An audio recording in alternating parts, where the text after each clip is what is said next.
Hey everybody, it's Bust with 5 decks to try for the upcoming Standard season. The Fates Voyage Onward will be here within the matter of hours after this video is released. Everybody's going to be out there doing battle with Nilah and Janna and Volibear, and we want to help you get prepared for some of the decks you might see and some of the decks you might want to bring to the ladder yourself. And so, up first, we have Nilah Samira. This looks very similar to the Samira Fizz decks that we've seen ever since Samira was released upon the meta. The kind of core idea that these decks are trying to do is they have this nice two-pronged attack. They have these two really strong early game champions in both Nilah and Samira. I think Nilah adds an interesting angle to this deck that you didn't get from Fizz, in the sense that you can just drop her on turn 2 with no protection and she can really come out there and get to work. She shouldn't die to any of the combat tricks that are running around. With the brash keyword, she's a little bit tougher to block, and so it's very capable to think that she can just come down in the early turns and start swinging, to where with Fizz you would oftentimes have to have those spells ready. You don't want to drop an early spell just to give him elusive and deal 2 damage, and then you have to keep spells up for the following turns to ensure that he just doesn't die to all of your opponent's random Mystic shots and Quietus and the like. And so Nilah is much more self-preservational, if you will, given that she has that bonus health and she has the evasive keyword, and having access to both her and Samira in the early turns of the game guarantees that you're going to have a lot of real strong early game punch. We saw a lot of this over the past Eternal season with the likes of Samira Action, as to where even if you aren't really popping off on all of the qualities that your deck really wants it to do, just having these really high-powered champions in the early game will set the tone of what's about to happen and kind of put your opponent on the back foot, since they can't just let these cards run wild across the course of the game. But what really kind of differentiates this from the Fizz decks that we've seen, that's going to be the new additions of the Tide Dancer, the Nilah Boat, if you will. This gives us another card that has that kind of Fleet Admiral Shelley ability to boost all of our units. And so the second pillar of what we're going to be trying to do here is generating a bunch of elusive units. We have quite a few. We have the Father Fury, the new card Vikrash the Exuberant, the Fleet Admiral Shelley herself, along with the Wiggly Burblefish. We're going to try and get 3 and 4 of these elusive units down, and then we're going to come out and boost their attack, whether or not that's with Fleet Admiral Shelley using her chains of spells to give everyone +1/+1, or the Tide Dancer, which is limited to a single activation per turn, but the Tide Dancer does also give the brash keyword to make our units a little bit more challenging to block in case the opponent has a random elusive on the board. If they have an augmented experimenter or something running around, then we still have the opportunity to attack through those units. And so I think this is going to be a very powerful day 1 deck. I'm very interested to see how this deck plays out in terms of using the slipstreams from Nilah and Vikrash as a way to churn through your deck and draw a bunch of cards, and then also have these really strong early game champions in the mix, tying in with the combat tricks like All Out and Transfusion. I think this is going to be a strong one right out the gates. Up next, we have a different flavor of Nilah. We have Nilah Jinx, and the thing that really draws me to Nilah Jinx is just the ability to burn your opponents out from nowhere. And so if you want to think back to the Jinx decks from the past 3 months or so, they've all mainly focused on Blowback, which is of course a very powerful, very strong removal spell, dealing 3 damage to an opposing unit, but then also getting to deal 3 damage to the opponent's face. The new card coming out of this set in Divine Whirlwind gives us another card that really lets us tie into that kind of theme, to where we get to remove an opponent's unit from the board, but also deal damage to the opponent's face. And so I really want to drive home this idea of playing a deck that has cards like Blowback and Divine Whirlwind, and then the Super Mega Death Rockets out of Jinx, just having these really powerful burn spells that can hit the opponent's face while also being interactive as they do it. This should provide a very strong top-end core to this aggressive deck that we're trying to play out here. Some of the other things that we have going on within this deck, we have some of the new themes where we have the Windborn Mariner that wants to see 3 cards drawn within the same turn. That ties in quite nicely with the standard Jinx standby in Rummage, giving us a way to just immediately draw 2 cards, getting us up to 3 on the turn. And then we can also draw the slipstreams out of the Nilah attacks as an additional way to boost these units. One of the things that really kind of interests me in this deck as well is going to be our access to the Tide Dancer. Yet again, I think this Tide Dancer Nilah combo is going to be something that we find usage after usage after usage for.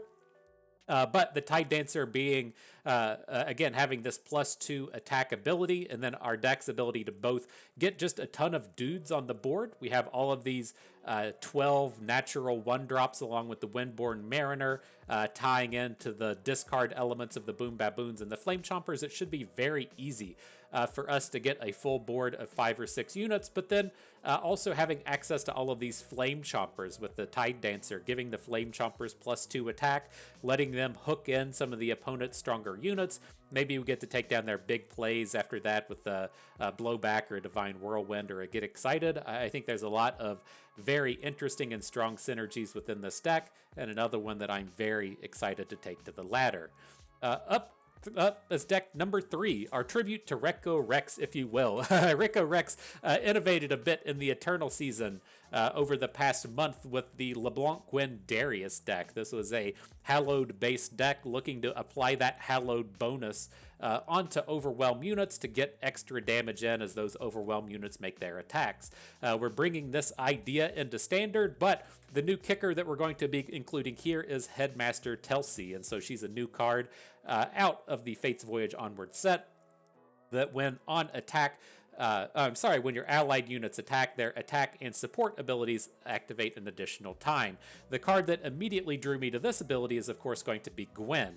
Gwen getting this drain ability happening twice is going to be incredibly powerful, but if Gwen does manage to flip and then we get the double drains off of her level 2 ability, it's a very real chance that this thing can just OTK off the opponent off of a single attack. Very powerful combo that plays through on curve. Some of the other ideas that we have attached to combo off with the Headmistress Telsey is going to be Redeemed Prodigy coming in and generating an additional Ghastly Band. We have Kato the Arm to give +6 attack and Overwhelm. Extremely powerful there. The Eternal Dancers attack ability going to resummon 2 units, and then the Sacred Shears passing out 2 Hallowed bonuses. Now, the one thing I'm not entirely certain of with this deck, and I'm really kind of interested to find out, is if the Hallowed ability just activates twice with Headmistress Telsey on the board. I don't think that it does, but I'm not entirely certain if that accounts as an attack or a support ability, or if that's just kind of out of the game and doesn't apply. But if it does apply and you're just like having Hallowed 3 giving units +6 attack, this is going to be a pretty bonkers setup with the Headmistress. Now, I think this deck's going to be strong enough on its own to not require Hallowed needing this, or Hallowed working with this to get those double activations. I think it's going to be strong enough on its own, but that's going to be a real interesting thing to see on day 1 if activating Hallowed works with the Headmistress and we're just like LOL +10 attack on our Gwen. Thanks for coming out to party today. But this one seems like it should be strong to me. Some of the combos that you can call out you may not be familiar with is if we do flip our LeBlanc generating the mirror images lets us create copies of units that we have on the board. You can create a copy of Incisive Tactician to get an additional rally. You can create copies of Eternal Dancers to get additional summons off of the attacks, and then we have the units like Kato the Arm, very powerful to create off of a support as well. And so a lot of strong combos that happen all across this deck, whether or not it's using the Headmistress Telsey or using the LeBlanc generating those mirror images. The last thing to call out with Telsey before we go away, it says the effects activate an additional time. There's over the course of the history of card gaming, there's a lot of cards that say activate an ability twice. So if you had 2 Headmistresses Telsey on the board, they would both just kind of overlap. So your one ability would activate twice. This says activate an additional time. So if we do end up in this space to where we have multiple copies of the Headmistress on the board, so if we have 2 Headmistresses on the board, attack with Gwen, that's going to be 3 activations of her Snip Snip ability, just getting extra value out of this unit. Not quite worthless if we draw extra copies of it. Deck number 4 to come up here is going to be Ashe Gnar, and this is a little bit of a mishmash between the things that we see out of the Warden of the Tribes. And now, what is kind of hard to see with this deck at the moment right now is the elemental component tied into it. As we pull up cards like Brittle Steel and Tidal Invocation, we cannot see that these are elemental style cards, but I really like how we have the overlap between these elemental flash freeze style of cards. So Brittle Steel, Flash Freeze, Frozen in Fear, Harsh Winds, all elemental cards, all cards that also frostbite and give additional bonuses to Ashe. And so we have this really nice triangle of synergies, if you will, between our frostbite based spells tying into Ashe, Ashe getting the bonuses off of that, and then they also tie into the new card that we're playing out here, our Volibear of the set, Clash of the Giants, which is going to reduce in cost for each elemental spell that we've played across the game. And so I like that we have this nice collection of combat interactive style cards, but I'm not particularly happy with the rest of the Freylord kit. I think it's going to be very easy to find ourselves in a space to where we want this Flash Freeze kit, but then we need to find something else to do with the deck in terms of combat. And so you can look towards things like Ashe LeBlanc. That's one of the classic decks with this Ashe and Noxon style of combo. You can go and look towards Shadow Isles and look towards the cards like Quietus and the Shadow Isles Calling Strike, whatever that one is called. But the things that I really wanted to kind of drive home with this one are going towards the Warden of the Tribes. The Warden of the Tribes really took over and really kicked off here at the end of the Eternal season, and I think it's going to be kind of primed and ready to pop off over the course of Standard here. And so with the Warden of the Tribes, you just have a lot of really keyword positive units in your deck, whether or not that's Omen Hawk, Gnar, Innovative Blacksmith, or Glacial Saurion. It's worth noting that the Tidal Invocation does generate a unit. That unit does not have a keyword, but we can still boost it with the likes of Warden of the Tribes. And then we have the Deck Hunter in here to shore up the early game, give us a manifest so we can generate another subtype unit, but ideally we just want this as a way to kind of clog up the board in the early game until we can kick off some of the slower portions of our deck, be that the Warden of the Tribes or the Clash of the Giants.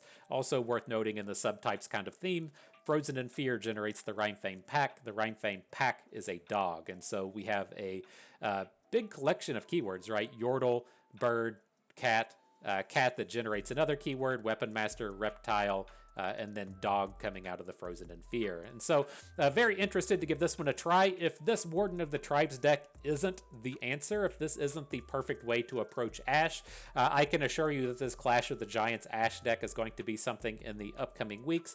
But on the day one style of decks, I think this is going to be incredibly strong. Just the Warden of the Tribes has so much high-powered plays that it can pull off. And the other thing that kind of interests me in this Warden of the Tribes boost, Glacial Saurion, Omen Hawk stack kind of boosting thing is as the new cards have been released and people want to play the new cards, there's just a big pile of damaged based cards that have been added to the format, whether or not that is the Gale Forces or the 2 and 3 damage things that we see out of the Janna kit, the 4 damage Titanic Overwhelm coming out of the Volibear kit.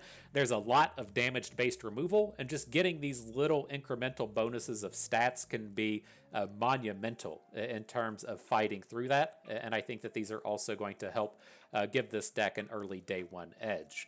The last deck I want to call out, it's going to be another Clash of the Giants deck. I'm sorry, Volibear, we did not include you in the video today. I have very low expectations for Volibear, very high expectations for Clash of the Giants, and so we're including Clash of the Giants as our Volibear replacement for the day. But this deck, we're looking to really kind of focus in more on Janna. Excuse me, the thing that really kind of draws me to this Janna Jayce deck is a couple of things. And so what we can pull off here in the early game is we do have access to things like Maryam the Temple Caretaker. The idea with this is we can place a Maryam on turn 2, updraft the card away to refill our spell mana, and then we're still on track to drop Epic Scrap Traption on turn 3. And so this is going to give you a little bit more resilience in the early game than you would have found out of playing cards like Forge Chief, which just comes down and immediately trades. This still lets you get that turn 3 6 mana scrap traction onto the board with a little bit more of a resilient unit that isn't just garbage if you draw it on, say, turn 6 or turn 7 of the game. It is a little bit of card disadvantage to cycle that card away, but the impact here is quite strong. And then we have all the tools one could need to recover out of just a singular piece of card disadvantage in the early game. The Pharaoh's Financier generating additional cards, the Sputtering Song Spinner to generate a bunch of cheap spells, and then the Standby in Formula to redraw a couple of cards. But to continue on from this kind of more standard Jayce theme, we do have a lot of really, standard things with Jayce between playing the cards like Formula and playing the cards like Epic Scrap Traption. And then we have some other really high-powered things that we can do with Jayce. We can combo off multiple copies of Clash of Giants. We can combo off multiple copies of Sputtering Song Spinner. Now, Sputtering Song Spinner is one that I really want to take some time to kind of call out with this deck. It does so many things in terms of making usage of Janna. And so with Janna and like Jayce in conjunction, the things that we kind of start to worry about are going to be if we want to play 6-cost cards with Jayce, but we shrink their cost because we've updrafted away a Hex Obliterator, we've updrafted away a Formula, or Janna has used her just natural ability as to where the first cards you draw in the turn reduce the cost.